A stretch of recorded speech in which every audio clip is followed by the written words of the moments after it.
kepada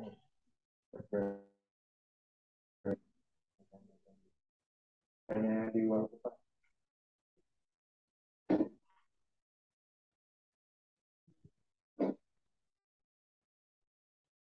pertama ini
Sampun ya Pak. Ya, J. baik. Eh, Monggo kalau mau baik. dimulai. J. Baik, sebelumnya Assalamualaikum warahmatullahi wabarakatuh. Selamat siang kepada Bapak Hendro dan juga teman-teman semuanya yang tergabung dalam acara sharing session di siang hari ini. Sebelumnya, marilah eh, kita buka acara ini dengan bacaan Bismillah bersama-sama. Dilanjutkan dengan doa, semoga acara kita pada siang hari ini berjalan dengan lancar. Berdoa menurut agama dan kepercayaan masing-masing. Berdoa dimulai.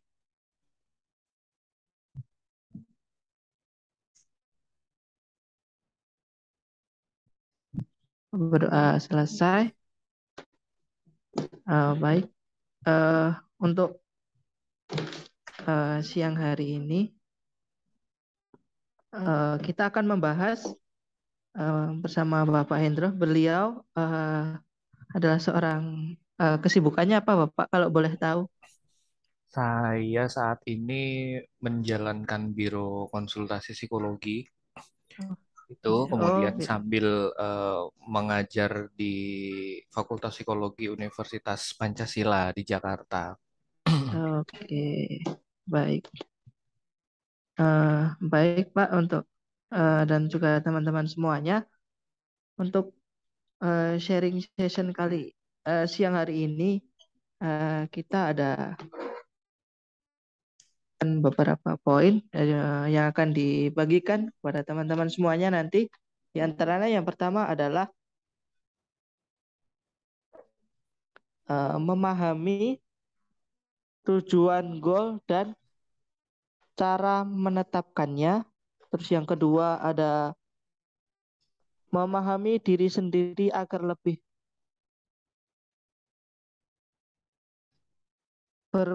termotivasi. Terus yang ketiga memahami diri sendiri agar mampu mengatasi tantangan atau hambatan. Dan yang terakhir tanya jawab. Nah, untuk materi yang pertama adalah eh, memahami tujuan atau goal dan cara menetapkannya. Kepada Bapak Hendro, saya persilahkan. Baik, terima kasih Mas Fauzi. Selamat siang. Assalamualaikum warahmatullahi wabarakatuh. Ini saya senang sekali nih siang hari ini. Jadi saya itu teman sekelasnya Pak Dwi Wahyu. Kalau saya manggilnya Oyi ya, gitu. Dengan Pak Oyi, nama panggilannya. Saya teman sekelasnya kuliah dulu. Gitu. Jadi kami masuk Fakultas Psikologi UGM 2003. 2003 berarti 19 tahun yang lalu ya. Iya, Pak. Kemudian ketika sudah lulus, ya kami menjalani kehidupan masing-masing. Saya sudah lama sekali tidak ketemu beliau, tapi kami tetap komunikasi. Kemudian di salah satu postingan beliau di Instagram story-nya gitu ya, sedang ada satu topik apa gitu, kemudian saya komen. Saya komen sesuatu, nah kemudian beliau komen balik, ya intinya akhirnya saya bilang, ya sudah mana sini, kalau misalnya saya bisa berkontribusi untuk Yayasan Senyum Kita, betul ya, YSK tuh Yayasan Senyum Kita. Nggih, Bapak, betul. Ya, Yayasan baik, Senyum oke. Kita. Yayasan Senyum Kita, saya bilang apa aja gitu. Saya seneng apa untuk sharing-sharing gitu, dan kemudian akhirnya diberikan kesempatan gitu ya. Eh, kemudian saya dikontak Mas Wahyu. Nah, saya tanya ke Mas Wahyu, apa nih topiknya? Gitu, katanya adalah seputar motivasi. Oke, kalau motivasi, kemudian gambaran dari pesertanya seperti apa? Katanya adik-adik senyum kita dengan beberapa informasi yang disampaikan. Oke, buat saya eh, semoga ini bisa menambah relasi, bisa menambah silaturahmi, dan tentunya buat adik-adik semua juga semoga bisa ada sesuatu lah yang bisa didapat pada siang hari ini gitu. Walaupun di setnya sampai jam 3 sore ya gitu. Saya kemarin tanya ke Mas Wahyu, ini berapa lama, kemudian pesertanya berapa banyak. Saya pikir sampai puluhan gitu kan. Ternyata mungkin sekitar 4, 5, 6 orang. Terus ketika di set waktunya 2 jam, ya nggak masalah juga. Siapa tahu nanti ada tanya jawab gitu ya, atau mungkin mau sharing-sharing. Kurang lebih begitu. Terima kasih banyak Mas Fauzi yang sudah dengan keren sekali membuka acara gitu. Saya selalu salut nih dengan adik-adik, dengan teman-teman, meskipun mungkin sedikit ada perbedaan, tapi saya rasa saya suka bingung ya, saya tuh suka takut salah kalau menyebut perbedaan atau apa. Padahal sebenarnya ya oponnya yang bedo gitu kan sebenarnya kan begitu. Karena Iya, secara potensi sebenarnya sama gitu kan. Motivasi juga seharusnya sama. Nanti itu kita akan bahas di depan. Oke, ini saya sudah ketemu Mas Fauzi atau Dek Fauzi. Monggo yang lain, ini ada Muhammad Aji Suseno, kemudian Adi Muzaki. Mungkin bisa perkenalan diri sedikit biar nanti kita lebih ngobrolnya lebih enak gitu. Monggo, siapa dulu? oh iya, Mas kepada Aji, mungkin monggo. Mas Aji Suseno dan juga Mas Zaki mungkin bisa perkenalan. Ya, Mas Aji, Mas Zaki, monggo siapa dulu?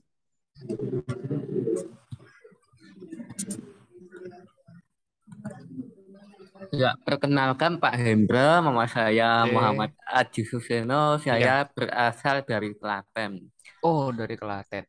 Ya, untuk Oke. saat ini saya sedang mengikuti program magang kerja di Yayasan Senyum Kita, ya istilahnya kayak pelatihan kerja gitulah Pak. Baik, oke. Mantap. Usianya berapa, maaf, Mas Aji? Saya berusia 21 tahun Pak. Oh, 21. Baik, Ya. oke. Oke. Kemudian Mas Fauzi, usia berapa? Maaf. Saya usia 23, Bapak. 23. Oke, rata-rata Nggih. segitu ya. Monggo. Iya. Mas Zaki, Adi Muzaki.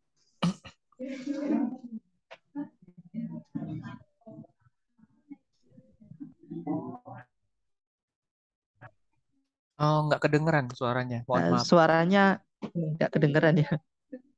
Ya, Sebelumnya perkenalkan saya Adi Muzaki, biasa dipanggil Zaki.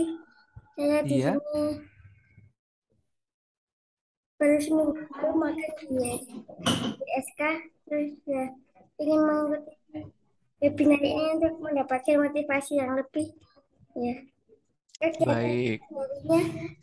harinya saya kuliah di UNY di jurusan Teknologi Informasi. Mm-mm. Ya, umur saya 20 tahun. 20 tahun. Baik. Oke. Alhamdulillah. Siang hari ini kita sehat walafiat. Kemudian siang hari ini kita bisa ketemu bersama. Saya tuh baru dari Jogja berapa minggu yang lalu sebenarnya. Tahu gitu, mungkin saya langsung main ke sana ya, ke YSK nanti kapan-kapan lah. Nanti main ke sana lagi. Baik, Mas Fauzi, Mas Zaki, kemudian Mas Aji, saya akan coba untuk sharing gitu ya.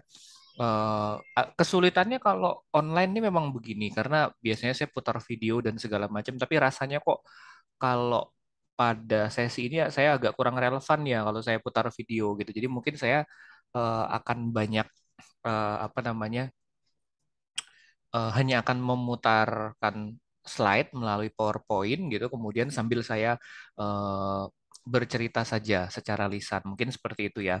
Nanti sebenarnya saya sudah men-set ini ya, saya sudah men-set, sudah mengatur nanti ada sesi tanya jawab di bagian terakhir, tapi kalau nanti di tengah-tengah ada pertanyaan ya monggo silahkan.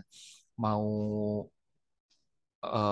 live gitu ya, langsung bicara langsung silahkan, atau kalau mau lewat chat boleh juga, tapi rasanya karena cuma sedikit lebih enak langsung aja, mungkin seperti itu. Iya, Mohon Bapak maaf, langsung Mas raise Fauzi, hand. ya, saya belum bisa ini, belum bisa sharing, masih disable. Oh, sebentar Pak, nanti saya hubungi Ya, Mas ya. Fauzi. Oke, Eh,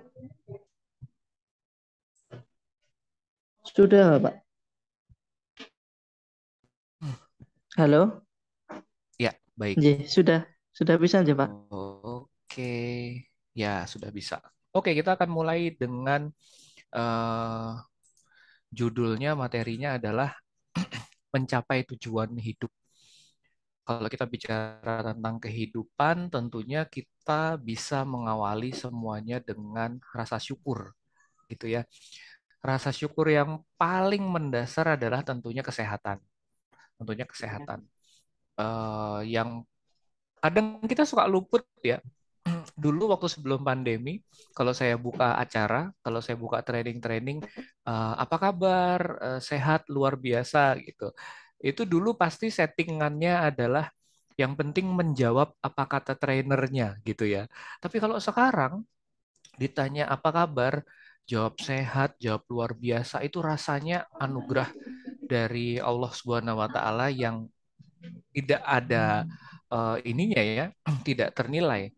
Karena kalau kita lihat di pandemi kemarin, tidak hanya mereka yang dengan komorbid, tapi ada juga yang ya karena ada sesuatu hal kemudian tetap meninggal gitu ya, walaupun sudah mendapatkan pengobatan yang memang sudah jalannya juga seperti itu gitu.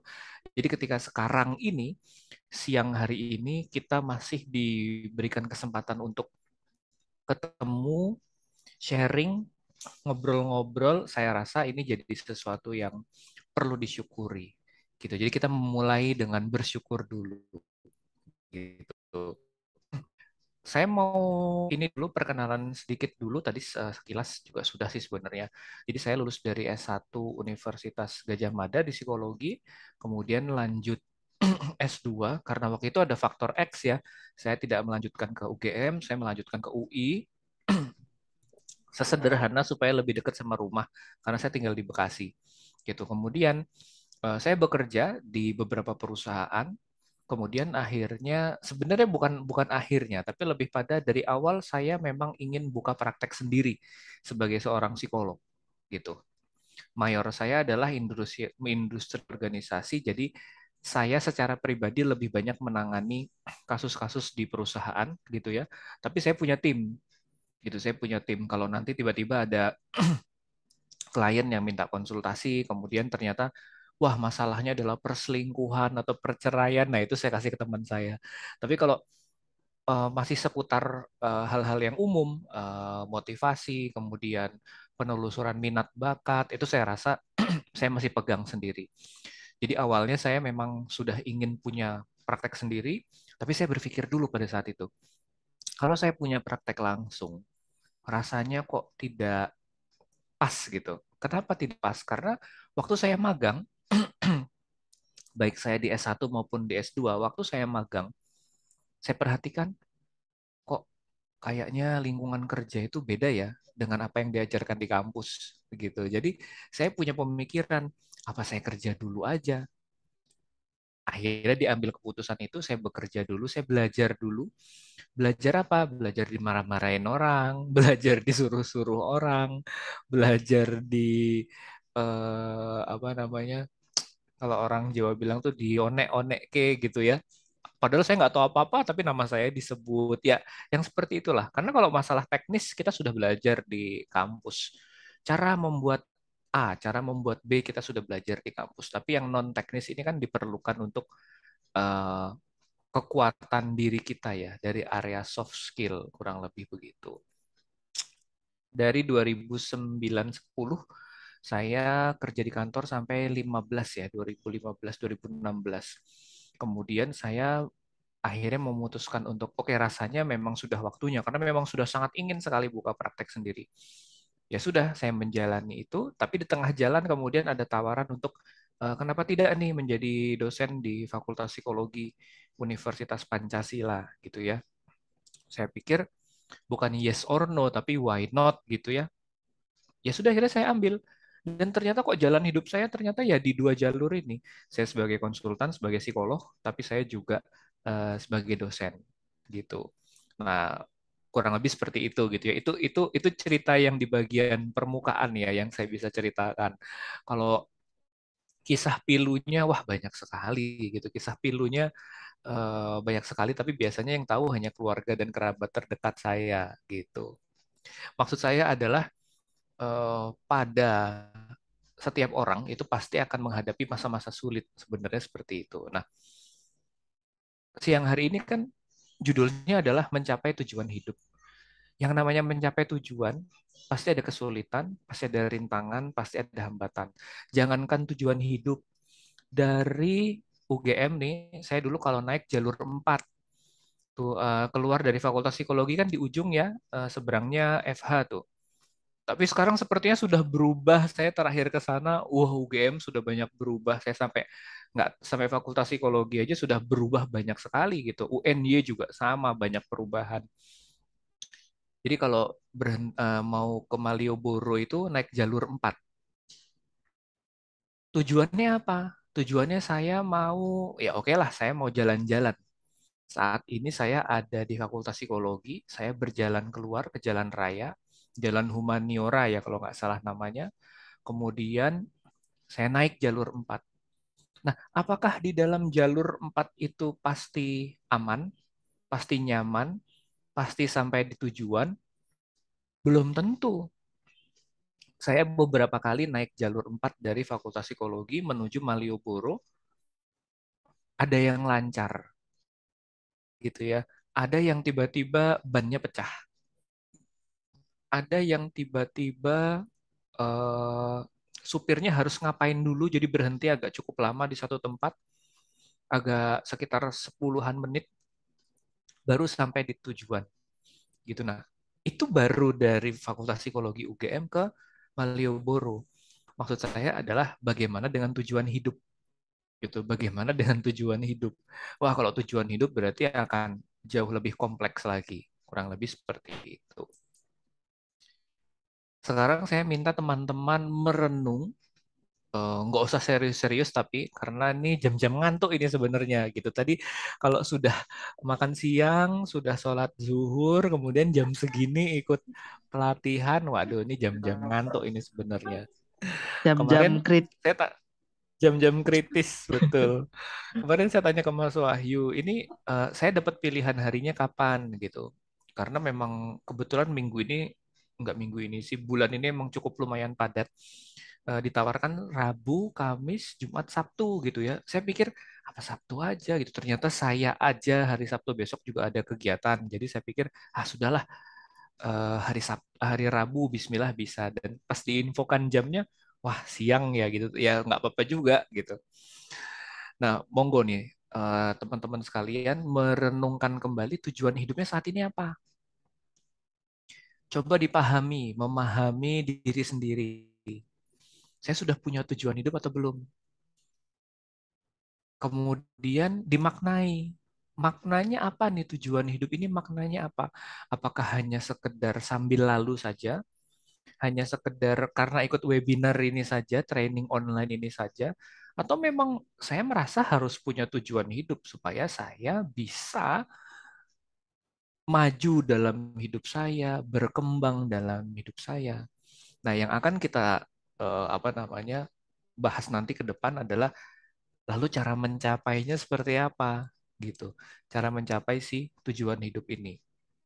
Tapi gini Pak, saya rasanya kok sekarang masih ragu-ragu dengan tujuan hidup saya. Itu masalah atau tidak? Menurut saya tidak masalah. Sepengalaman saya ketemu dengan mungkin klien saya juga belum sampai ribuan ya, tapi ya cukup banyak lah. Baik kalau di setting perusahaan kan memang massal ya, saya memberikan konseling atau memberikan pelatihan itu kan massal. Tidak terlalu individual lah, tapi kalau yang klien-klien individu saya kadang suka mengevaluasi mereka-mereka, baik usianya di bawah saya maupun di atas saya. Ada yang bahkan usianya sudah 50 tahun tiba-tiba datang ke saya konsultasi mau banting setir karir gitu ya. Gitu.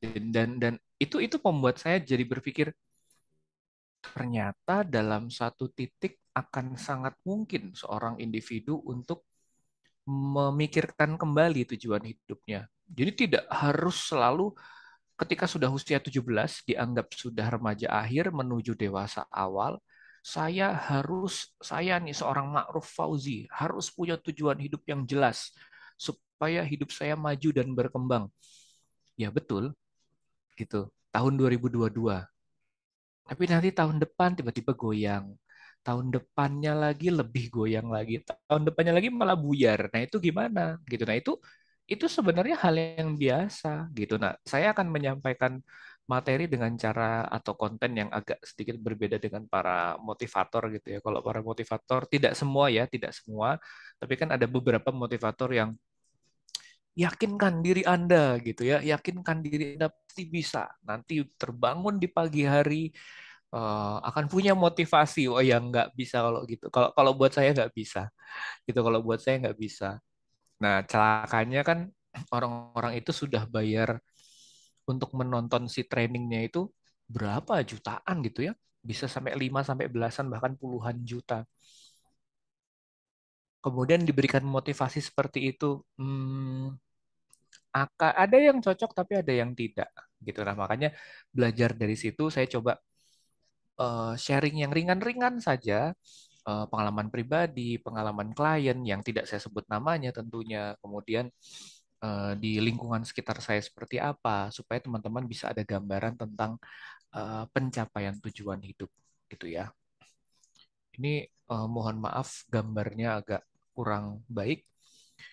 Kita bicara tentang siklus kehidupan, gitu ya. Kita bicara siklus kehidupan. Kita mulai dilahirkan, kemudian sebagai bayi tentunya, dari bayi tumbuh jadi balita, dari balita tumbuh jadi anak-anak, remaja, dewasa, orang tua, sampai meninggal.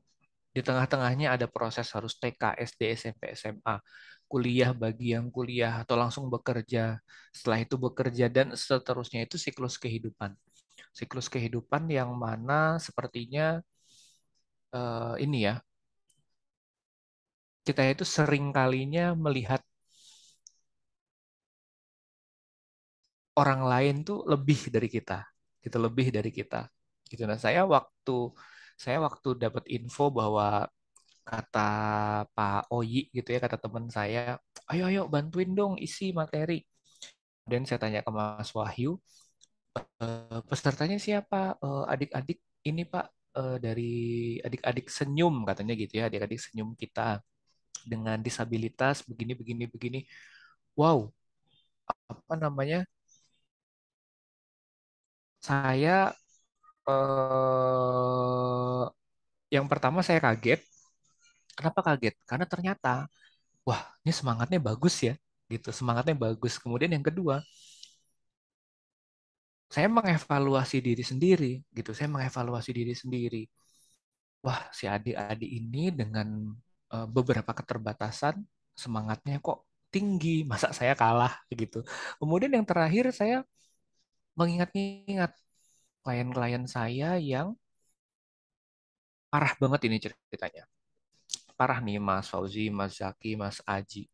Kenapa parah? Karena kehilangan motivasi. Padahal fisiknya sempurna, datang dari keluarga yang berada, kemudian dan sudah berkuliah pada saat itu ya, sudah berkuliah di universitas swasta ya di Jakarta yang tidak murah, tapi reputasinya sangat baik gitu.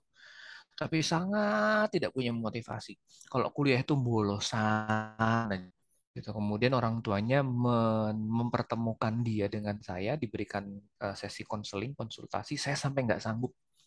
Saya sampai harus panggil teman saya dan istri saya sampai nanya, kok bolak-balik emang nggak selesai-selesai kenapa? Saya bilang sama istri saya, iki angel iki. Saya bilang gitu. Bayangkan sudah 3 kali ketemu dan tidak ada perubahan. Istri saya bilang, ya sudah, berarti next harus dibantu sama yang lebih senior dari saya. Maksudnya psikolognya cari yang lebih senior daripada saya. Dapat nih, sepasang suami istri. Kebetulan memang teman saya, secara usia juga di atas saya. Saya minta beliau, suaminya untuk mendampingi. Jadi saya sebenarnya lebih akrab dengan istrinya, tapi kenal juga dengan suaminya. Saya ceritakan ke suaminya, ke teman saya itu, kita langsungkan beberapa sesi, masih gagal juga. Masih gagal juga gitu. Sampai akhirnya kami terbuka, saya dan teman saya terbuka, kami undang orang tuanya untuk datang dan ini sulit gitu. Kalau mau langsung spesifik diperiksakan saja ke saya buatkan surat rujukan. Saya buatkan surat rujukan ke salah satu rumah sakit yang menerima BPJS untuk konsultasi psikologi. Saya ceritakan apa yang sudah dilakukan dan kemudian menghilang begitu saja. Saya kontak hanya centang satu, mungkin ganti nomor atau gimana gitu. Itu. Jadi buat Mas Fauzi, Mas Zaki, Mas Aji, ada loh gitu di luar sana yang apa itu ngomongnya ya, modelannya seperti itu gitu. Secara fisik tidak ada masalah, kemudian orang tuanya juga ekonominya mampu, kuliahnya bagus. Ternyata mohon maaf, ya kalau saya boleh bilang payah gitu ya. Gitu. Saya tidak bisa cerita detailnya, tapi sebenarnya sangat bisa diperbaiki, tapi memang tidak ada niat baik dalam diri dia. Gitu. Ini hanya sedikit intermezzo supaya di awal pembicaraan ini, karena slide-nya adalah berbicara tentang siklus kehidupan, jadi supaya di awal pembicaraan ini teman-teman semua bisa termotivasi gitu ya. Paling awal dulu, bahwa ternyata kalau kita bicara diri kita yang mungkin punya kekurangan gitu ya, saya sebelumnya mohon maaf dulu, saya ini belum biasa berbicara di forum ini, jadi mungkin pemilihan kata saya kalau kurang tepat nanti maaf. Jadi mungkin kita merasa diri kita seperti punya kekurangan. Tapi sebenarnya jauh di luar sana ada jauh lebih banyak sekali orang-orang yang kok rasanya lebih ini ya, lebih lebih aneh gitu hidupnya, lebih tidak jelas arah hidupnya, kurang lebih begitu. Saya pribadi juga beberapa bulan yang lalu sempat terkena saraf kejepit gitu ya, kalau pernah dengar, saya pernah kena saraf kejepit beberapa bulan yang lalu. Kemudian fisioterapi, pemeriksaan, dan seterusnya. Bahkan saya dibilang sama dokter, tidak perlu operasi, betul. Tapi sekarang saya sudah tidak bisa naik sepeda, udah nggak bisa. Kemudian main futsal sudah nggak bisa. Aduh, itu saya paling sedih waktu dibilang itu. Main futsal sudah nggak bisa. Jadi semua olahraga saya tidak boleh, yang boleh hanya berenang dan jalan kaki gitu. Itu saya stresnya luar biasa gitu. Tiba-tiba kemudahan-kemudahan dalam diri saya Allah mencabut begitu saja gitu ya. Kenapa sampai seperti itu? Karena ketika di ronsen full punggung saya ternyata memang ada skoliosis gitu. Saya sudah punya skoliosis dari remaja memang, tapi tidak separah ini. Dan ternyata selama pandemi kemarin karena terlalu banyak online, terlalu banyak duduk, berolahraga sangat kurang, akhirnya kurvanya semakin besar dan akhirnya ya kena saraf kejepit itu gitu. Jadi sampai saya merenung, perasaan umur saya 40 belum gitu ya. Ya tahun depan 40 sih gitu ya. Tahun depan 40. Cuma kenapa saya udah nggak bisa ngapa-ngapain gitu. Saya bilangnya begitu sama diri sendiri. Saya nggak bisa ngapa-ngapain karena saya kalau Sabtu Minggu tuh mesti ada aja, entah jogging lah atau di Car Free Day itu kan mesti ada naik sepeda dan segala macam. Termasuk bapak-bapak komplek ini kan sering ngajak ngumpul sebulan sekali main futsal gitu. Itu udah nggak bisa gitu. Dan ini saya per hari ini masuk eh, bulan kelima ya, bulan kelima tidak bisa tidur pakai kasur gitu, tidak bisa tidur pakai kasur. Jadi tidurnya di mana? Tidurnya di atas triplek. Jadi saya beli triplek agak agak tebal, kemudian kasur saya harus dilapisi dengan triplek itu karena kalau saya tidur pakai kasur, bangun tidur badan saya pegal-pegal gitu. Tapi kalau saya tidur pakai triplek itu ya agak keras ya dikasih bed cover sih gitu, jadi nggak terlalu keras. Tapi kan tetap posisinya rata. Nah itu bangun tidur fit, tidak ada masalah. Saya pernah iseng coba tidur pakai kasur lagi gitu ya, tidur pakai kasur. Waduh, besok paginya langsung mau berdiri aja susah. Kemudian kontrol ke dokter dan dokter bilang memang sudah tidak bisa normal lagi gitu. Nah, ini contoh-contoh seperti itu dan rasanya yang tiba-tiba di tengah jalan ketemu dengan challenge seperti ini bukan saya aja ya. Ada banyak orang-orang di luar sana. Nah, itulah kalau kita bicara siklus kehidupan, kita seringkali melihat kadang rumput tetangga itu lebih hijau, gitu. Rumput tetangga lebih baik. Padahal sebenarnya bisa jadi rumput tetangga lebih hijau, tapi kalau tidak dirawat gimana? Panjang-panjang pasti rumputnya, pasti berantakan, mengundang kucing untuk ikut ke situ. Kemudian mungkin buang air di situ kan malah jorok gitu kan. Mendingan rumput saya, ini hanya ini aja ya, hanya analogi. Mendingan rumput saya tidak terlalu besar, tidak terlalu banyak, tapi jauh dari kotoran kucing, kemudian jauh dari injekan anak-anak kecil gitu ya.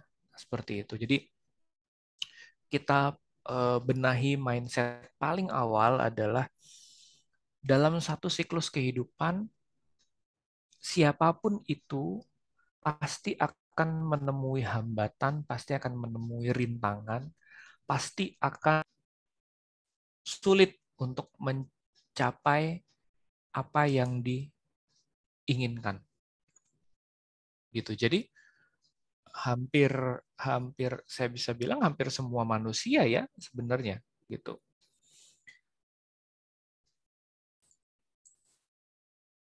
Nah, sekarang saya minta teman-teman membayangkan melempar jangkar.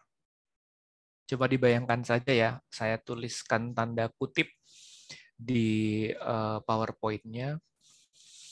Melempar jangkarnya adalah dengan imajinasi saja. Tapi jangan ini ya, jangan ngasal juga. Jadi teman-teman bayangkan posisi saat ini sedang berada pada satu kapal besar ingin mengarungi lautan. Ini kapalnya sudah akan jalan. Kapalnya akan jalan, kapalnya akan berangkat segera. Nah, tugas teman-teman adalah ambil jangkar, kemudian jangkar itu dilempar. Dilempar kemana? Itulah yang dimaksud dengan tujuan hidup. Jangkarnya dilempar. Jadi kita posisi Mas Aji ini sedang ada di kapal paling ujung, posisi berdiri. Ini hanya imajinasi ya. Tentunya kalau melempar jangkar nggak bisa jauh-jauh kan hanya sampai situ aja. Tapi ini hanya imajinasi. Dilempar yang terjauh itu ada di mana? Yang terjauh ada di mana? Mas Aji misalnya ingin punya ingin punya ruko sendiri, bukan sewa ya, ingin punya ruko sendiri, mau berbisnis buku tulis misalnya gitu, alat-alat tulis misalnya, ini hanya contoh. Gitu. Nah, lemparkanlah jangkar tersebut. Dilempar, diputer gitu ya, kemudian dilempar seret, nanti jangkarnya akan tertancap. Kalau kita posisi ada di kapal, tentunya jangkarnya akan tertancap di salah satu pulau. Pulaunya banyak sekali ya, ada pulau A, B, C, D, itu yang besar-besar, belum yang kecil-kecil. Nah, saat ini teman-teman sekalian, tadi ada yang baru datang nih, sebentar saya sapa dulu. Selamat siang Mbak Zesi Veronica Sari. Nama panggilannya siapa? Mohon maaf.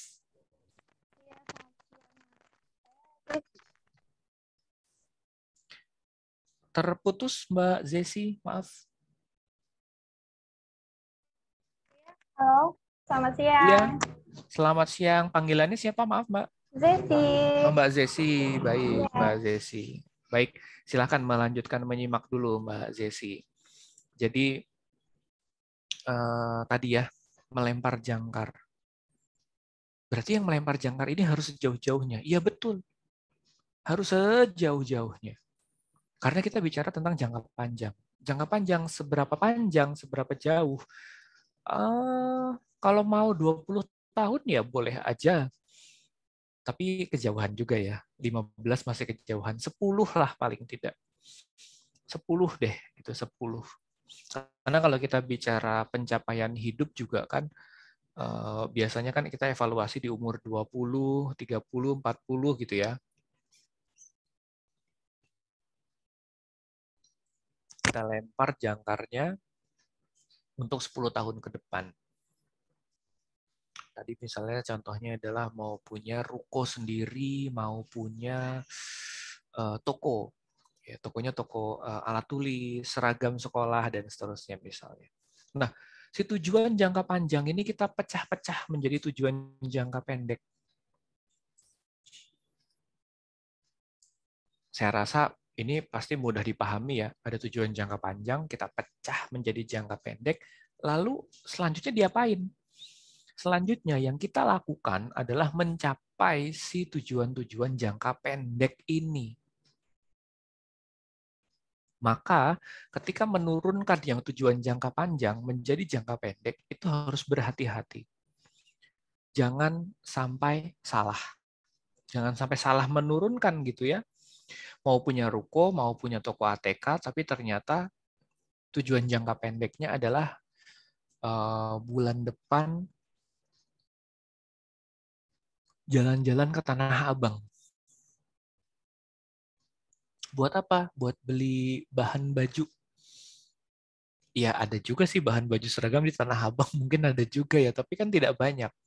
Kalau mau ya berarti cari ke tempat yang memang secara spesifik jual bahan untuk membuat baju seragam gitu. Mau punya ruko sendiri. Ya berarti nabung gitu. Nabungnya seperti apa? Apakah mau bulanan, mingguan, harian ya? Monggo, terserah gitu. Jadi sampai di sini melempar jangkar, kemudian dari jangkar tersebut udah nancep ya. Jangkarnya sudah nancep. Nah, teman-teman bayangkan ketika jangkarnya sudah nancep, kemudian kita menarik si rantai kapal tersebut. Kira-kira yang terjadi apa? Ada ombak, ada badai, ada hujan, ada panas gitu ya. Tapi karena kita sudah melempar ke pulau X tersebut, apapun yang terjadi mau goyang seperti apa, kita tetap akan sampai ke pulau yang X tadi. Pulau yang sudah kita lemparkan jangkar kita itu tadi. Nah, ini dia. Kalau kita bicara rencana sebentar. Mohon maaf sebentar saja.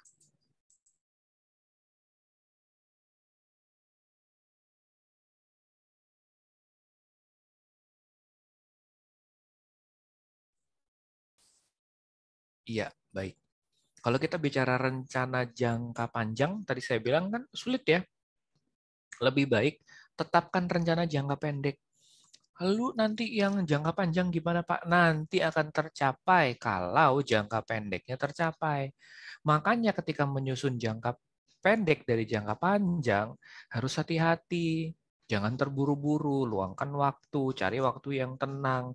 Kalau perlu, kalau kata anak zaman sekarang, healing gitu ya. Walaupun saya nggak terlalu serak sih dengan istilah healing tersebut. Tetapkan rencana bulanan, mingguan, bahkan harian. Gitu ya, bahkan harian. Kenapa? Karena rencana jangka pendek ini kan akan lebih mudah tercapai dan terevaluasi.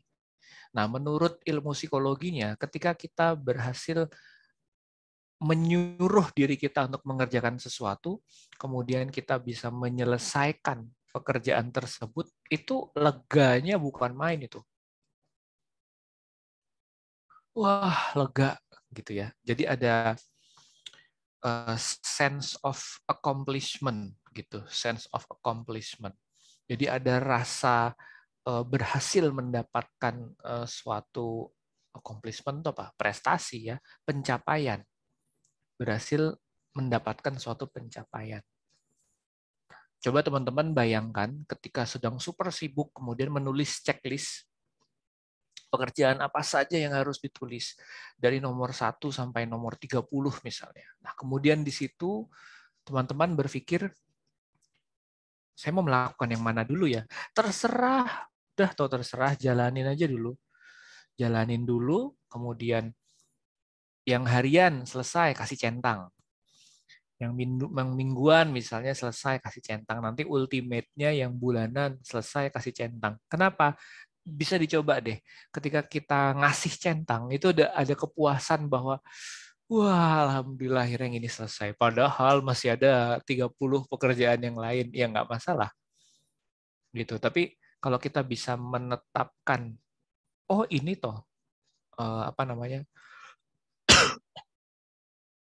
mohon maaf ini saya dari tadi agak gatel, maaf.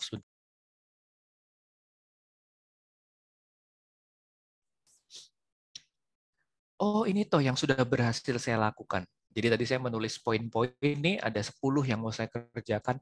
Itu ketika mencoret atau saya kasih centang gitu ya. Biasanya saya suka menggunakan dengan warna yang berbeda.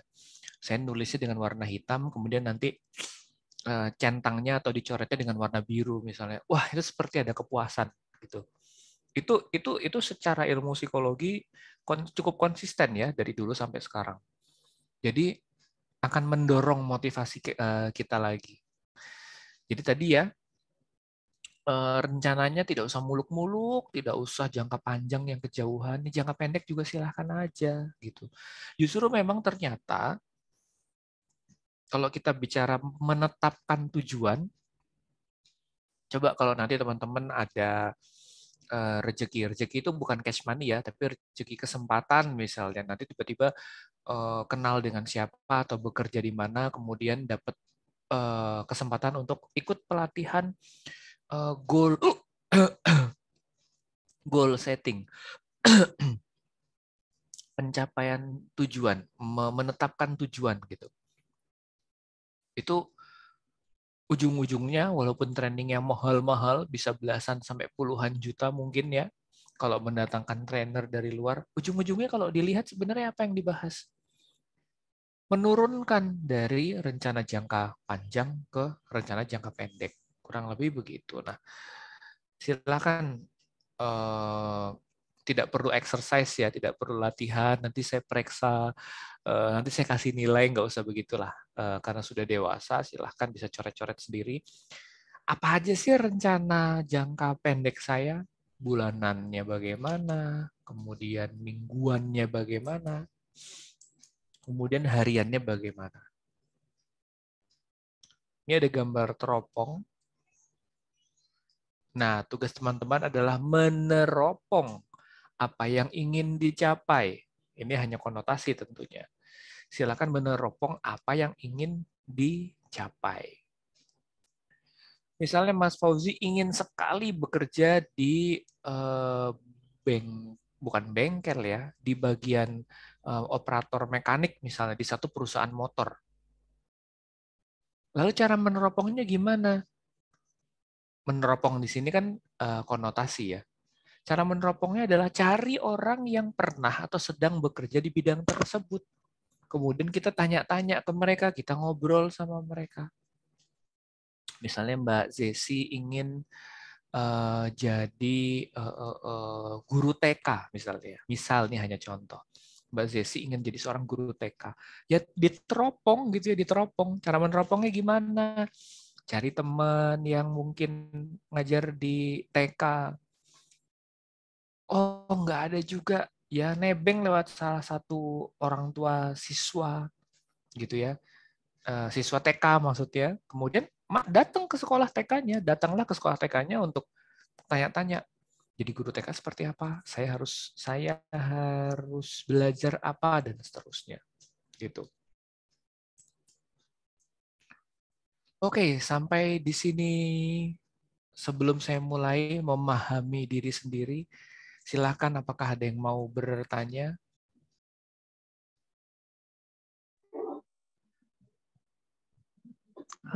Baik, mungkin dari teman-teman ada yang mau bertanya, silahkan. Kalau tidak ada, kita lanjut ke sesi berikutnya, materi berikutnya. Baik, oke, nggak apa-apa. Mungkin masih dipikirkan dulu ya, silahkan. Nah, tadi saya sedang berada di kapal besar, saya ingin melempar jangkar. Jangkarnya sudah dilempar deh, jangkarnya sudah dilempar. Tapi kan kapalnya belum jalan. Kapalnya sedikit lagi jalan gitu ya, kapalnya sedikit lagi jalan. Terus gimana ininya? Apa namanya? Gimana caranya? Saya lagi ada di suatu tempat di pinggir pantai, tentunya di laut, tapi saya sudah melempar jangkar saya ke pulau X. Apa yang harus diperbaiki? Apa yang harus diperhatikan? Yang pertama adalah kelebihan diri kita. Kelebihan diri saya apa saja? Kelebihan diri teman saya apa saja? Ya itu nggak perlu ini ya kalau teman ya. Tapi kalau kita mau tahu kelebihan diri kita ya termasuk kekurangan juga. Itu yang pertama adalah dari diri sendiri. Gitu ya, itu dari diri sendiri. Dari diri sendiri, kemudian kita kadang juga dapat masukan dari orang lain kan. Si ini gini, si itu gitu, itu kita maksudnya. Atau justru malah mungkin orang yang ngasih masukan pernah ada di posisi yang mirip seperti kita sehingga bisa paham kita ini orangnya seperti apa. Tahu dari mana, dan yang penting adalah lalu harus diapakan.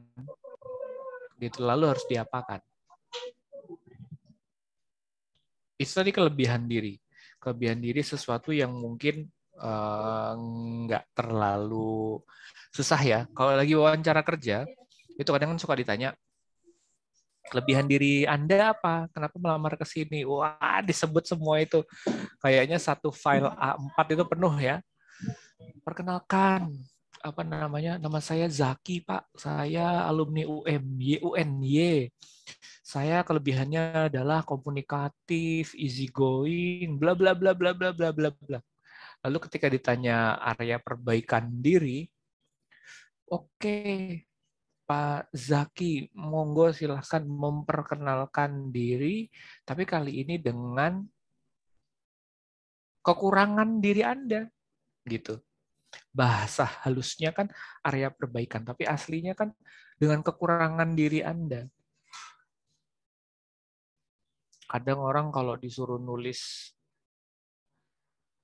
kelebihan diri, itu bisa semangkok penuh ya ibaratnya, bisa semangkok penuh gitu. Tapi kalau bicara area perbaikan diri atau kekurangan, diem aja gitu. Kalau dalam satu kelompok ditanya dengan pertanyaan yang sama, biasanya kalau jawab area perbaikan diri, yang orangnya flat-flat aja gitu, diem aja gitu. Nah ini ada kelebihan, ada kekurangan. Nggak bisa gitu Pak, saya selalu melihat kayaknya teman-teman saya selalu punya kelebihan dari diri saya. Jangan salah. Jangan salah. Jadi kemarin itu beberapa beberapa hari lalu tadi saya tuh mau cerita begini. Ada beberapa alumni saya nih, mahasiswa dari tempat saya mengajar. Cerita, iya Pak, saya ditelepon sama perusahaan X, kan mereka baru selesai sudah ya pada saat itu. Saya ditawarkan oleh perusahaan X untuk kerja di tempat ini. Saya bilang, kelebihan kekurangan kamu apa? Kamu cocok atau tidak kerja di situ? Oh tenang aja Pak, tenang, itu cincai. Oh ya katanya gitu ya, itu cincai, itu nanti saya bisa atasi. Oke. Kemudian saya coba apa itu kok dalam psikologi itu saya probing gitu ya, saya perdalam kelebihan diri kamu apa? Banyak nih dia sebutin, dia ulangin lagi kelebihan dirinya. Tapi ketika saya tanya, kekurangan diri kamu apa? Berusaha berpikir gitu ya, berpikir keras. Nah, ini teman-teman, sesuatu hal yang penting adalah harus bisa memahami diri sendiri. Yang dipahami bukan hanya kelebihan, tapi juga area perbaikan dirinya apa. Apa saja. Tahu dari mana? Tahu dari mana kalau diri saya ini orangnya pemalu misalnya. Padahal saya nggak merasa begitu, tapi teman-teman saya bilangnya begitu. Nah, itulah tugas dari teman-teman sekalian. Jadi saya kasih PR yang tidak perlu dikumpulkan, gitu ya. Saya kasih PR yang tidak perlu dikumpulkan. Mas Fauzi, Mas Zaki, Mbak Zesi, kemudian Mas Aji, tolong setelah webinar ini harus bisa siap menjawab. Kalau ditanya, sebutkan, jangan 3 ya, sebutkan 5 kelebihan diri dan 5 kekurangan diri. Waduh, apa ya? Kayaknya kita pernah ikut waktu di salah satu webinar.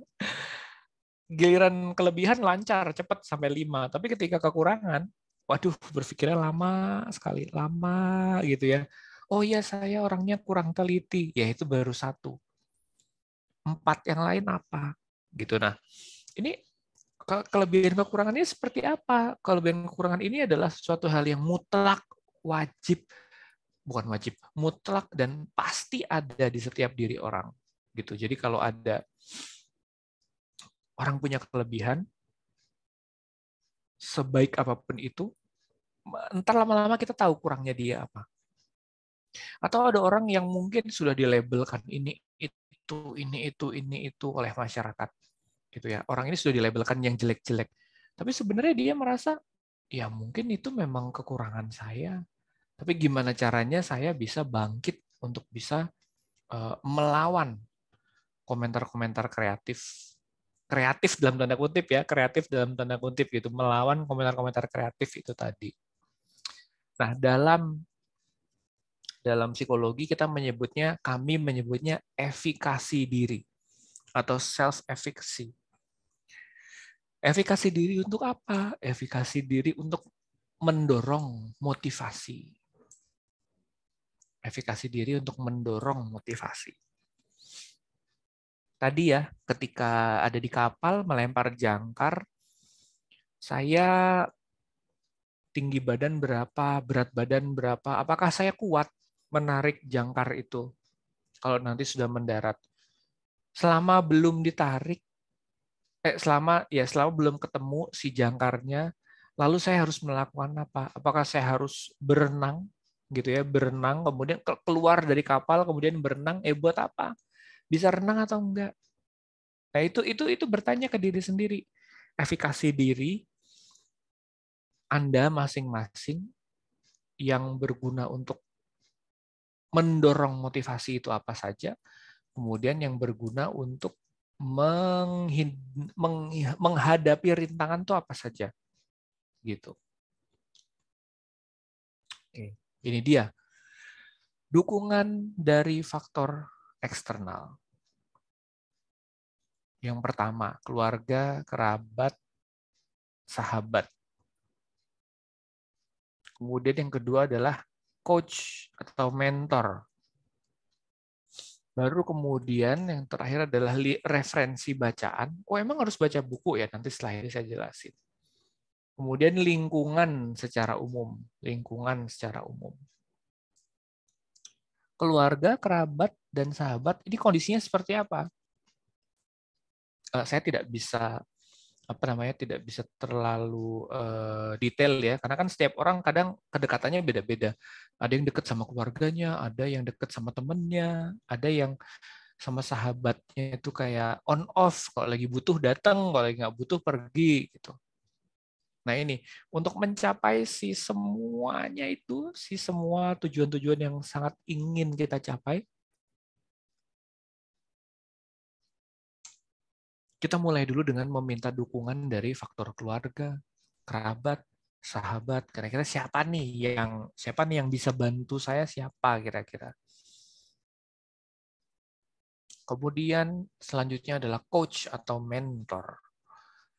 Bedanya adalah kalau coach ini di area hard skill atau area memang teknis pekerjaannya, tapi kalau mentor itu sesuatu yang jangka panjang, benar-benar kehidupan yang jangka panjang sekali. Jadi kalau sekarang teman-teman sekitar 2-3-an umurnya, nah kalau kita bicara mentor berarti ya titik terjauh yang bisa teman-teman dapat, teman-teman senior yang lain gitu ya, apakah usianya 40 atau mungkin 50 kalau orangnya berkenan gitu. Kemudian yang selanjutnya adalah referensi bacaan. Silakan bisa browsing-browsing. Saya tidak meminta untuk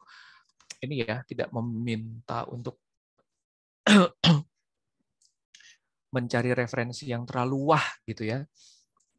Tapi nggak harus juga nih, nggak harus cari jurnal, artikel dari jurnal bereputasi, nggak lah, ini bukan sedang skripsi. Teman-teman silakan bisa browsing-browsing dengan bahan-bahan yang ada di Google. Silahkan cari bagaimana cara meningkatkan motivasi dan tolong cari yang beritanya terbaru atau tulisannya terbaru gitu. 5 tahun terakhir saya rasa itu penting. Kenapa? Karena kita tidak tahu ya sekarang akan kejadian apa, minggu depan kejadian apa gitu. Jadi silakan untuk referensi bahan bacaannya tolong bisa diperbanyak. Yang selanjutnya, dukungan faktor eksternal yang tidak kalah penting adalah lingkungan secara umum. Saya tulis lingkungan aja ya, karena kalau di sini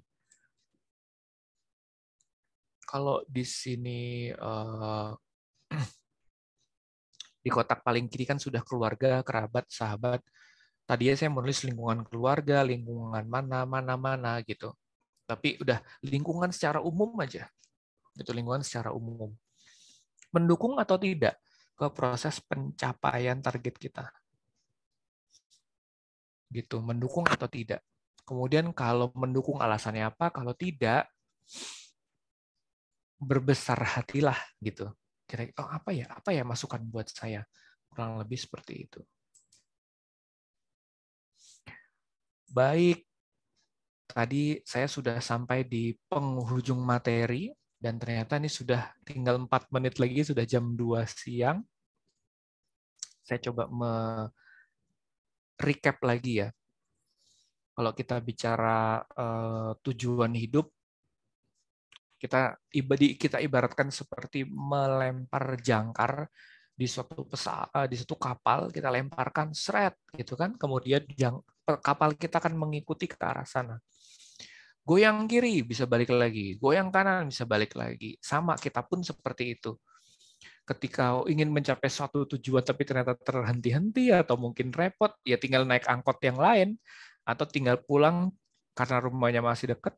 Ya saya mau naik ini aja, saya mau naik sepeda sendiri atau motor sendiri, ya sah-sah aja gitu.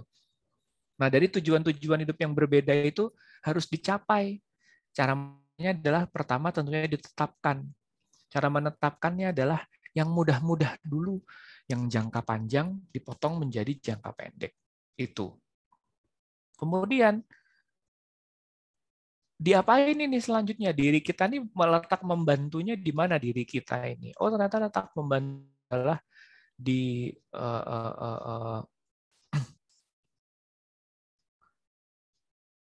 pemahaman diri, yaitu efikasi diri. Tadi ya, harus paham kelebihan diri, harus paham area perbaikan diri, gitu. Itu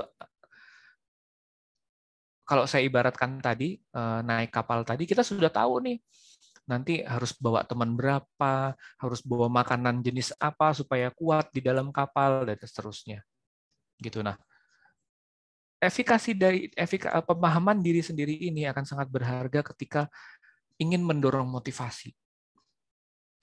Saya mau mencapai ke titik itu. Saya ingin, contoh paling konkret ini ada satu klien saya, pramugara, flight attendant gitu ya.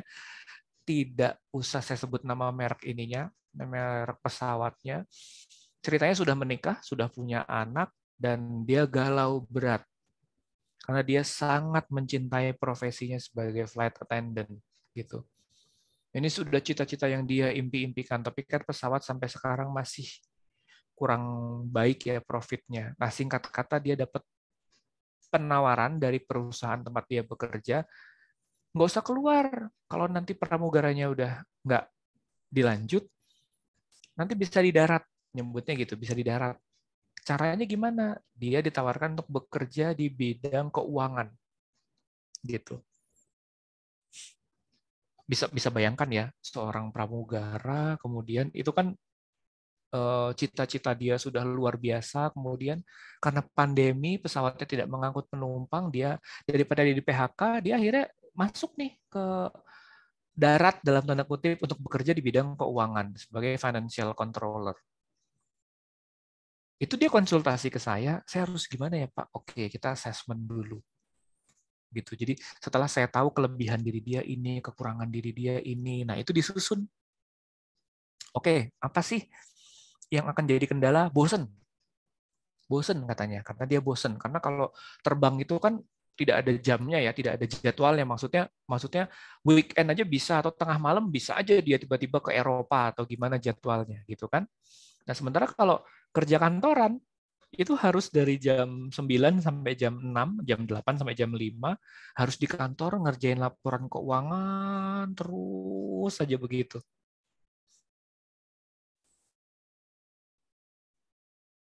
Tujuannya apa yang ingin dicapai? Ingin menafkahi keluarga. Gitu. Jadi anak dan istrinya ingin dinafkahi dengan baik, tapi saya bingung. Motivasinya turun karena ini bukan cita-cita yang saya inginkan. Salah satu dampaknya adalah mudah bosan. Nah, kelebihan diri dia ternyata dia ini orangnya kreatif. Itu dia orangnya kreatif. Bisa bikin apa ya, ide-idenya tuh bagus berjalan gitu ya. Nah, ternyata istrinya punya jualan online. Jadi dia setiap hari Rabu malam dan Jumat malam dia mengisi waktu ketika sebelum istirahat malam ngobrol dengan istrinya, dia bilang kayaknya kita ini deh, kita besok jualan ini, kita besok jualan itu. Jadi seperti ada ininya ya, seperti ada variasinya. Nah, di situ dia jadi nggak bosen lagi. Gitu. Pekerjaannya tetap membosankan, tapi ada sesuatu yang masih bisa kita kontrol. Gitu. Contohnya seperti itu. Nah, termasuk ketika menghadapi rintangan. Mendadak dia sebagai karyawan baru di bidang itu mendadak harus ikut audit. Dia belajar masih basic, dia masih bingung, tiba-tiba harus ikut audit. Bingung caranya gimana. Nah, ternyata kelemahan dia adalah apa waktu itu kurang berani kalau menyampaikan pendapat, itu kurang berani. Gitu. Jadi dia takut ketika nanti diaudit di bagian dia, ketika dia ditanya-tanya, dia takut nggak bisa jawab, katanya gitu. Dia takut nggak bisa jawab. Itu memang kekurangan diri dia, area perbaikan dia. Saya bilang, ya sudah, kalau takut tidak bisa jawab, disadari. Saya sadar, saya takut tidak bisa jawab, maka saya minta tolong teman saya untuk mendampingi saya. Gitu. Itu gambaran umumnya ya buat teman-teman sekalian. Jadi apa yang mau dicapai? Kemudian kita lempar jangkarnya ke sana, kita pecahkan, kita turunkan menjadi tujuan-tujuan jangka pendek satu persatu gitu ya, satu persatu. Kemudian kita capai dengan memahami diri sendiri dulu.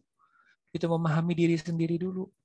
diri sendiri dipahami, kemudian kelebihan diri saya apa, kekurangan diri saya apa. Kemudian kita juga bisa minta bantuan dari faktor eksternal di lingkungan sekitar kita ini, siapa yang bisa bantu kita.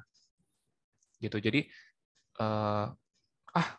sekarang aja saya belum punya, Pak, tujuannya mau dicapai, nggak masalah. Gitu ya, nggak masalah. Yang jadi masalah adalah sudah selesai ikut webinar ini, sudah merenung, tapi belum keluar juga itu tujuan hidupnya. Nah, itu mungkin harus konsultasi ya, gitu. Tapi selama kalau sekarang wah saya belum kepikiran nih, masih ragu-ragu, ya nggak apa-apa, silahkan ambil waktu. Istirahat dulu, tenangkan diri dulu, kemudian tanyakan kepada diri sendiri, saya ini mau ngapain sih, gitu. Kurang lebih seperti itu. Itu dia Mas Fauzi, sharing sedikit dari saya. Monggo kalau dari teman-teman sekalian ada yang mau bertanya. Wah, ini Mas Aji sudah raise hand. Silahkan, monggo langsung bertanya. Baik, terima kasih Pak Hendra. Ini aku ada 2 pertanyaan nih. Yang pertama, bagaimana ya cara mengatasi tujuan yang suka berubah-ubah? Baik, Misal yang pertama itu memiliki tujuan ingin itu, tapi kemudian ada rintangan jadi tujuannya berubah lagi, ingin ini, terus nanti ada rintangan berubah lagi. Nah itu cara agar ketika punya tujuan tidak berubah-ubah itu bagaimana ya? Terus cara yang kedua, nah cara mencari motivasi untuk diri sendiri itu gimana ya Pak ya? Saya tuh kadang ya nggak kadang sih masih sering bingung motivasi saya hidup ini apa, tujuannya tuh apa lah. Kalau udah ketemu tujuannya tuh lah nanti ada rintangan berubah lagi ya.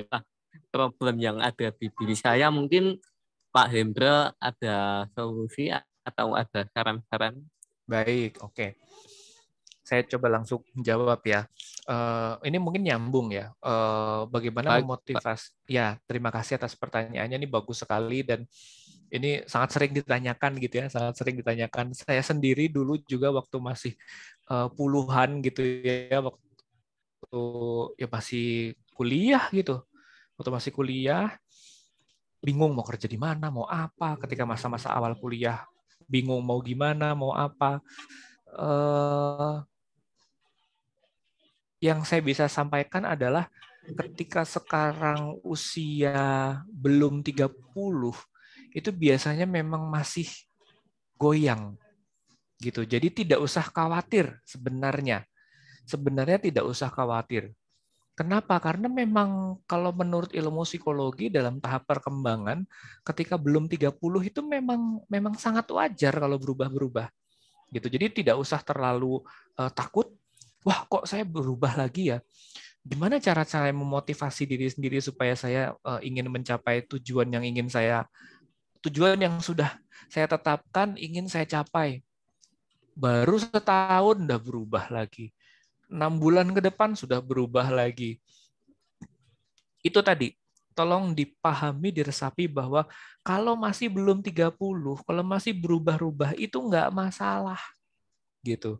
Loh, terus gimana kalau gitu? Apakah bukannya terus nanti saya semakin bingung menentukan kehidupan saya? Nah, ini dia. Yang namanya adalah fungsi evaluasi diri. Gitu, Mas Aji silahkan nanti kalau sekarang nih hari Rabu mungkin belum terlalu ini ya. Nanti Jumat malam, Sabtu malam, hari Minggu pagi, coba saling ini. Saya selalu menyarankan ke semua klien saya untuk menulis, gitu. Kenapa menulis itu penting? Dan bukan ditulis di laptop, bukan ditulis di whiteboard, bukan ditulis di laptop, bukan secara digital diketik, tidak. Tapi ditulis dengan pulpen atau pensil di whiteboard, terserah. Kenapa? Karena itu nanti otak kita dilatih untuk bekerja. Dengan menulis langsung itu akan melatih untuk bekerja. Nah, coba yang Mas Aji selama ini sudah jalani apa saja, kemudian yang sekarang berjalan, yang sekarang masih berjalan itu apa? Yang sekarang masih berjalan apa? Yang sekarang mandek apa? Yang masih berjalan sedikit apa? Yang mandek apa? Gitu. Nah, tugasnya adalah yang sudah mandek, ya sudah tidak usah dipikirkan. Oh, berarti saya memang tidak sungguh-sungguh menginginkan ini. Tapi kok ada ya di antara 5 poin yang suka saya kerjakan selama ini, ternyata, ini contoh saja ya, misalnya Mas Aji ambil kursus bahasa Prancis misalnya. Itu kan diledek sama teman-temannya. Ngopo kok kursus bahasa Prancis sih, kanggo opo, pasti gitu kan. Gitu. Tapi kok padahal Mas Aji sendiri juga ragu sama diri sendiri. Iya, wong saya juga kemarin ikut kursus itu dapat diskon kok gitu, karena saya dapat hadiah beasiswa. Ternyata secara tidak sengaja, loh ini kok kursus bahasa Perancis sudah 2 tahun ya, tapi kok saya dapat nilainya bagus, kok berjalan terus. Nah itulah fungsi evaluasinya di situ, Mas Aji. Jadi kalau sekarang Mas Aji punya 10 pekerjaan, atau nggak usah 10 wes, 5. Ada 5 pekerjaan yang sedang dijalankan gitu ya. 5 pekerjaan yang sedang dijalankan, 5 tugas yang sedang dijalankan. Coba dievaluasi A, B, C, D, E. Mana yang mandek, mana yang masih berjalan. Yang mandek itu tandanya memang dirinya Mas Aji ini memang tidak terlalu berminat akan hal itu. Walaupun sudah direncanakan gitu. Ternyata ada sesuatu yang saya tidak terlalu rencanakan, tapi saya sudah menjalani sampai sekarang, misalnya gitu.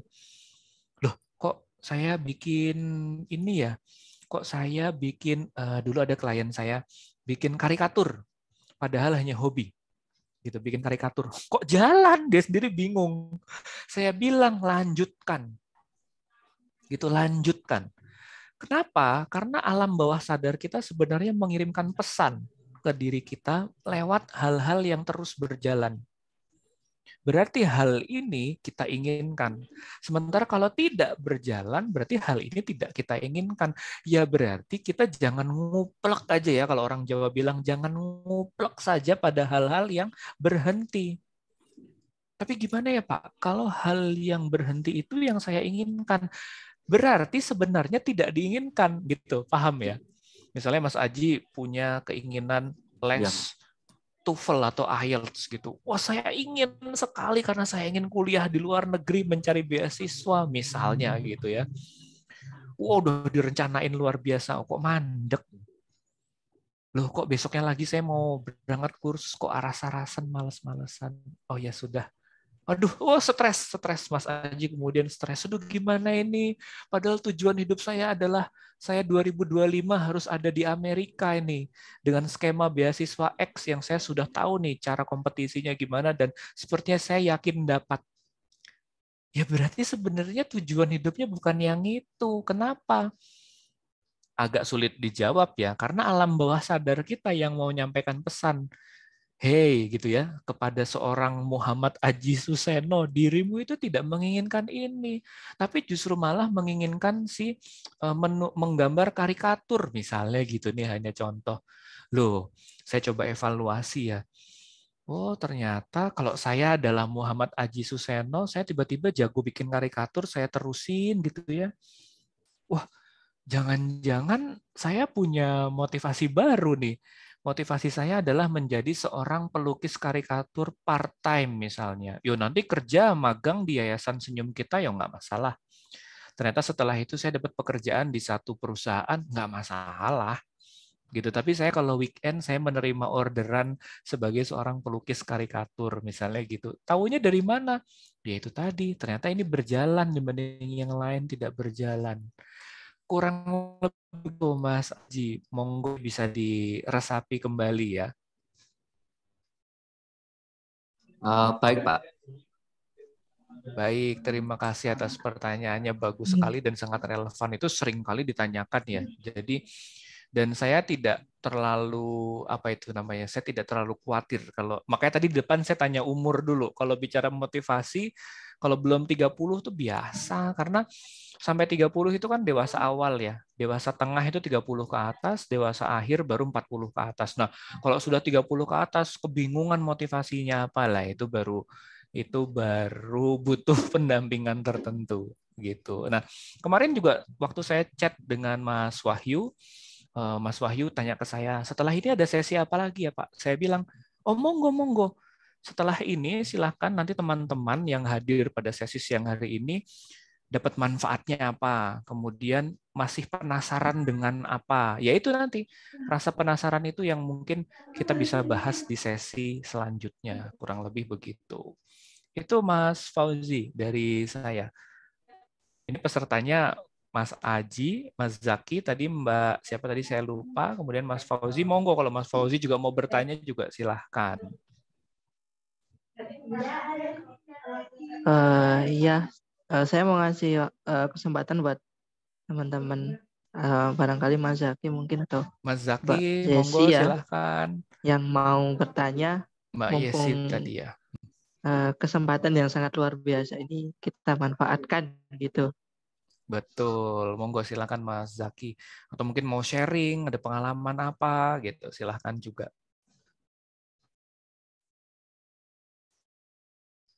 Masih malu-malu nih mungkin. Atau mungkin justru malah sedang meresapi gitu ya. Oh ini sudah open mic. Oh iya. Baik, Mas sebelumnya Zaki, monggo. mohon Iya, izin monggo. Iya. bertanya. Iya. Mohon izin bertanya kepada Bapak. Ketika saya punya mimpi, terus saya mau memulai suatu usaha, terus lagi mau jalan itu, kadang ada rasa gengsi dan rasa malu dari teman-teman yang sudah agak sukses gitu lah. Gimana caranya agar kita itu biasa aja gitu, nggak ngerasa gengsi? Oke. Maksudnya adalah gimana nih? Gengsi untuk melakukan usahanya, melakukan jenis usahanya. Gengsi kan kadang misalnya gini. Saya gengsi kalau jualan apa nih? Jualan makanan di depan SD. Karena saya nggak mau jualan makanan depan SD gitu. Kalau itu gengsi gitu ya. Tapi kalau malu mungkin minder atau malu atau minder nih. Misalnya saya pertama kali buka biro psikologi walaupun saya punya pengalaman di kantor, saya minder dengan teman-teman saya senior. Jadi setiap kali mau tender di satu perusahaan nih mau bikin training massal misalnya, itu kan harus tender dulu. Saya harus berhadapan dengan senior saya. Itu saya minder gitu. Nah, itu begitu atau enggak, Mas Zaki? Iya, kurang lebih begitu. Kurang lebih begitu. Oke. Nah, caranya adalah kita fokus dengan diri sendiri dan kita meyakini bahwa hidup kita itu kita yang menentukan, orang lain mah bodoh amat gitu. Bodoh amatnya bagaimana caranya? Bodoh amat kita nggak usah pikirkan. Sekarang gini, Mas Zaki punya keinginan untuk membuka usaha gitu ya, kepengen punya apalah ini saya ngasal aja nyebutnya ya. Saya pengen punya coffee shop misalnya, Mas Zaki pengen punya coffee shop.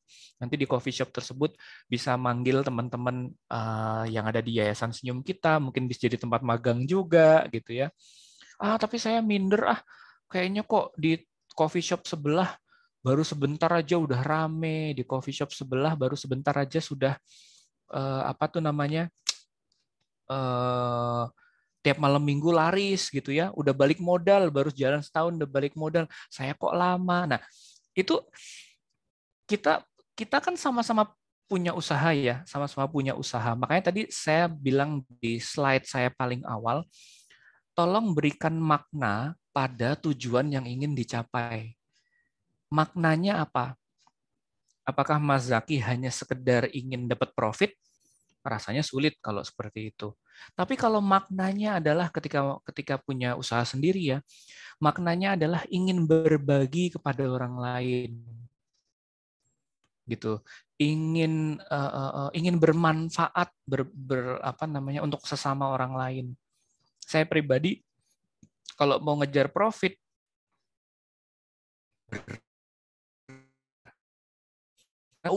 consultingnya itu canggih.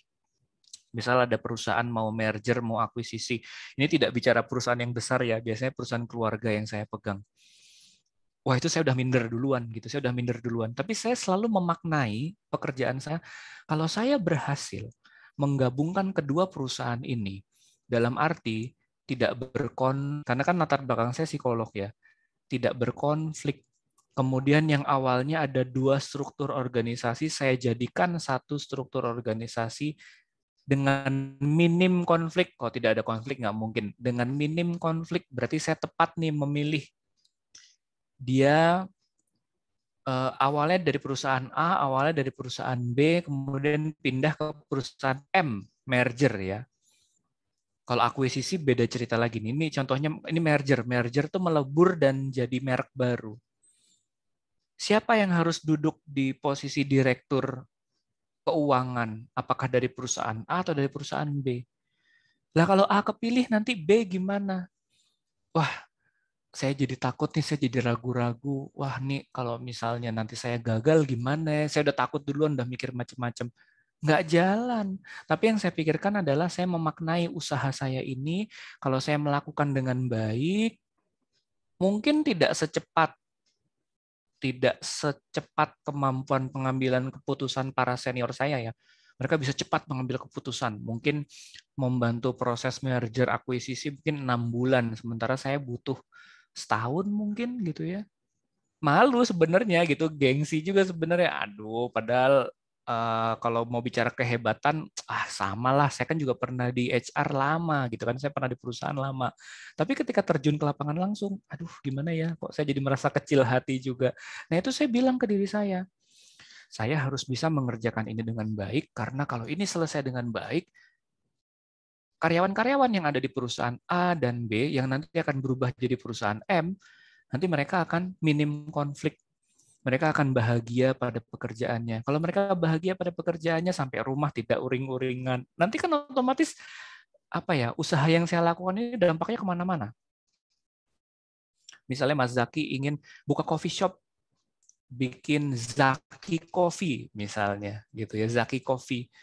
Apa bedanya sama yang lain? Ya nggak usah dipikirin. Sekarang baru kepikiran bedanya ada di karamelnya lebih kental misalnya gitu. Ini hanya ngarang.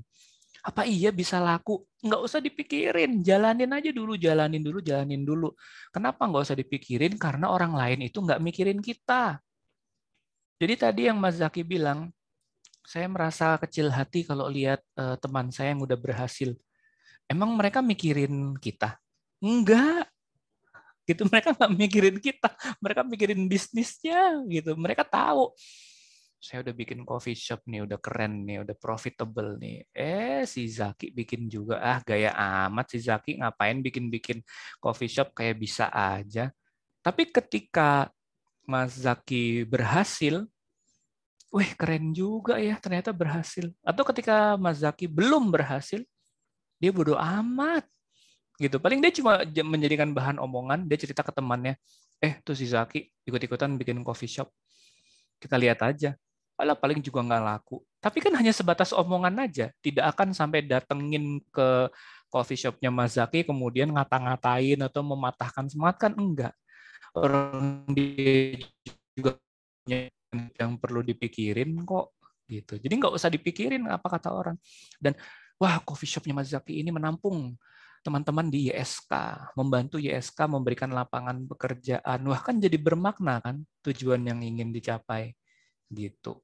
Kurang lebih gitu Mas Zaki, nanti mungkin bisa diresapi lagi ya.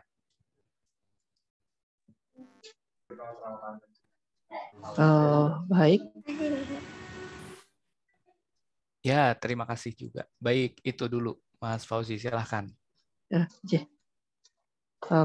Apakah masih ada yang ingin ditanyakan untuk teman-teman semuanya?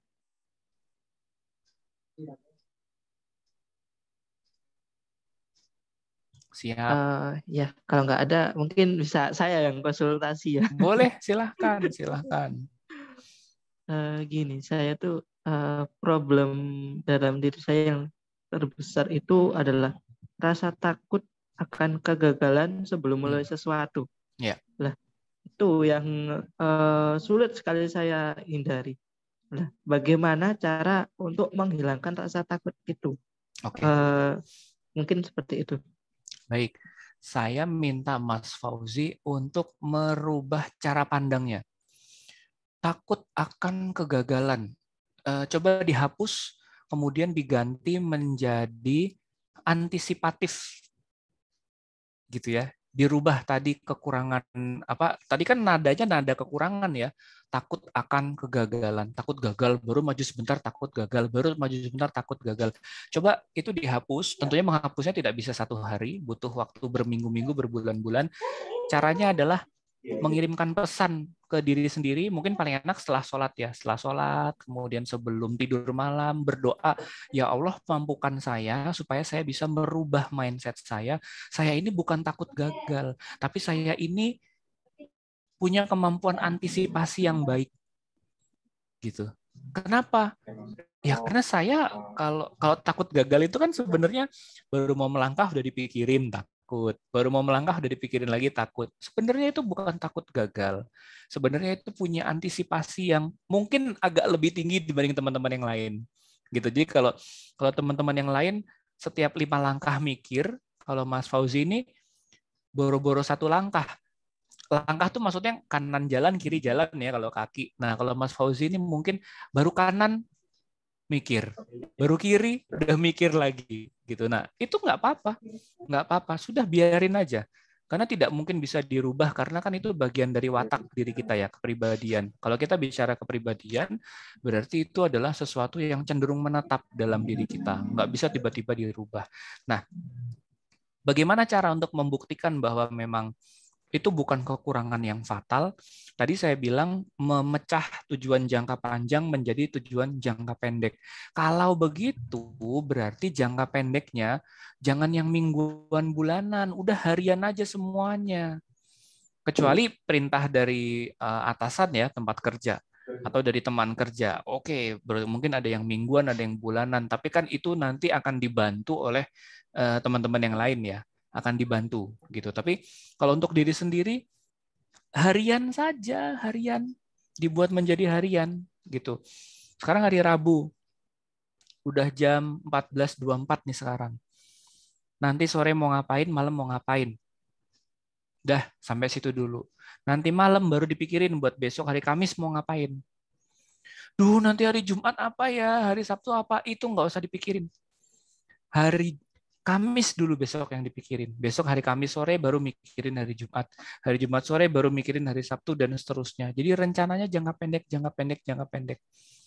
Nanti ketika berhasil melakukan sesuatu yang harian itu tadi, bilang sama diri sendiri. Bilang bahwa jadi seorang Ma'ruf Fauzi ini ngomong ke diri sendiri, "Hey Ma'ruf Fauzi, kamu itu mampu melakukan banyak hal. Terbukti dari hari Rabu bisa menjadi moderator webinar dengan baik. Kemudian hari Kamis besok jadi notulen rapat dengan baik misalnya. Hari Jumat membantu mendampingi tamu hadir ke acara ini dengan baik dan seterusnya." Gitu. Jadi rencananya dibuat harian yang pendek-pendek saja. Kemudian ketika ada keberhasilan, bilang sama diri sendiri, "Oh, saya berhasil kok melakukan ini." Gitu. Dan itu tadi yang penting ya. Di awal punya pemikiran, wah saya ini takut gagal, tolong diganti kata-katanya dengan punya kemampuan antisipasi gitu. Karena gini Mas Fauzi, bukannya saya nyenang-nyenangin, enggak loh. Jangan salah. Ini cukup banyak klien saya perusahaan kecil ya, perusahaan keluarga terutama. Karyawannya cuma 15, cuma 20 gitu. Kalau orang Jawa bilang tuh, kalau orang Jawa Timur bilang itu koyo iya oh gitu. Kayak yang paling oke gitu ya. Kayak yang paling oke. Datang ke saya bilang, "Pak Endro tolong nih saya ada masalah karyawan saya gini gini gini gini gini." Setelah saya cek, ternyata yang bermasalah siapa? Yang bermasalah dia ownernya, bukan karyawannya gitu. Dia tidak punya perencanaan yang baik, dia tidak punya kemampuan antisipasi bisnis yang baik. Akhirnya karyawannya yang kena beban kerjanya meningkat gitu. Nah, jadi Mas Fauzi bisa berbangga dengan diri sendiri. Kenapa? Tidak hanya Mas Fauzi, tapi Mas Aji juga, Mas Zaki juga bisa berbangga dengan diri sendiri. Kenapa? Karena sudah punya efikasi diri, sudah punya pemahaman diri bahwa oh saya orangnya kayak gini ya, berarti next saya harus apa. Gitu Mas Fauzi kurang lebih. Kalau dari saya sejauh ini sharingnya itu.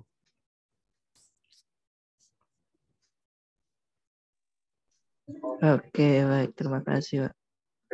Mungkin ada lagi dari teman-teman? Sudah sepertinya kalau lihat tadi. Iya, kalau mungkin sudah, mungkin kalau sudah memang tidak ada pertanyaan lagi, kita tutup acaranya dan mungkin bisa dilanjutkan dengan webinar yang lain, mungkin seperti itu.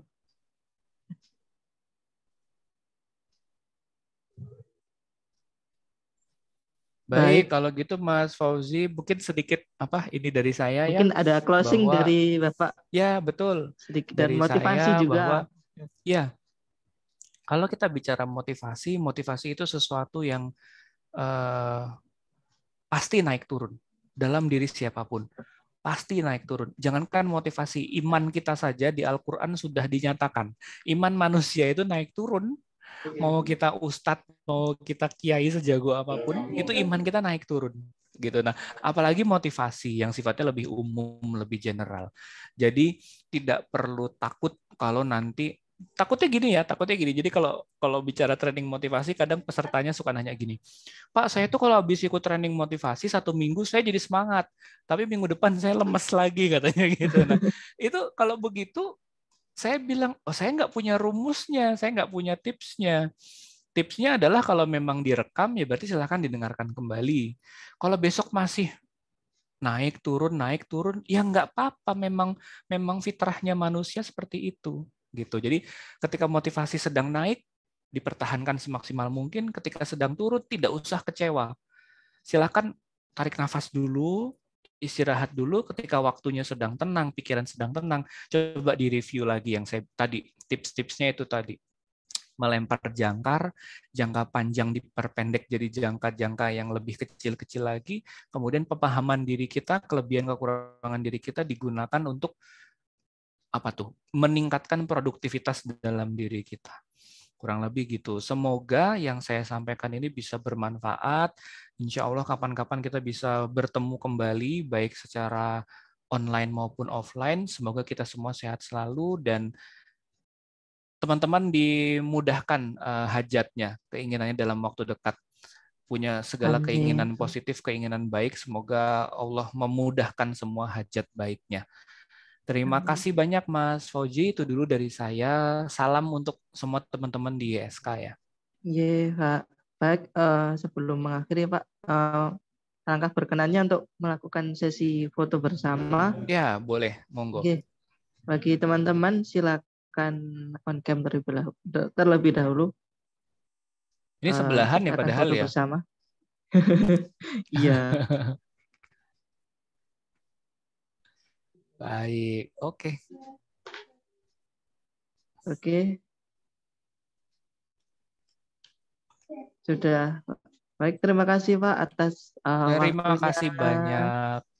Mungkin bisa sharing-sharing lagi gitu, karena jujur Boleh. saya itu masih banyak Monggo. sekali problem, tapi kalau diceritakan di sini takutnya nggak cukup nanti. Ya, betul.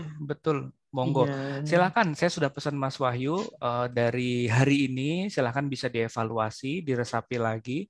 Nanti butuhnya apa, nanti kapan-kapan kita bisa set agenda yang lain lagi. Tidak harus webinar ya, mungkin agendanya kayak semacam grup konseling misalnya, konseling kelompok, ya silakan aja apapun itu.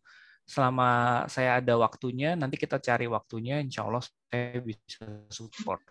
Gitu. Baik, banyak Mas Fauzi. Yes. Mohon pamit ya, saya mohon lift ya, mohon izin lift. Pak. Selamat siang, assalamualaikum. Waalaikumsalam warahmatullahi wabarakatuh.